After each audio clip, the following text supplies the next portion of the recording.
போதுமானவர். நம்ம வாழ்க்கையில சிறுமை அநேக சூழ்நிலைகள் நிமித்தம் வந்திருக்கலாம். ஆனா அது எப்படி போகும் என்றால், நாம் அவரை நோக்கி கூப்பிட வேண்டும். அவரை நோக்கி ஜெபிக்க வேண்டும். ஆண்டவரை நோக்கி முறையிட வேண்டும். அப்படி நம்ம செய்யும்போது அங்க என்ன நடக்குதுன்னா, ஒரு பெரிய மாற்றத்த நம்மளால பார்க்க முடியுது. அந்த சிறுமையின் வாழ்க்கையிலிருந்து நம்மளால நிச்சயம் வெளியில வர முடியும். அது ஒரு அடைப்பட்ட நிலைமை தான். அது ஒரு வேதனை கொடுக்கிற நிலைமை தான். நெருக்கம் என்பது ஈஸியா இருக்காது. வேதனையா இருக்கும்.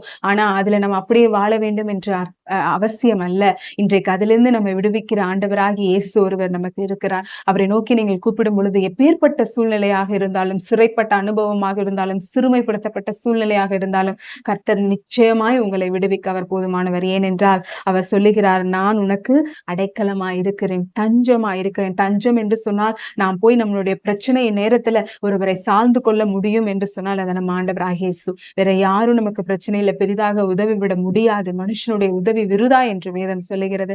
அப்போ நீங்க உங்களுக்கு நெருக்கம் வருகுது அப்படின்னும் போது கர்த்தரை நோக்கி கூப்பிடுங்க.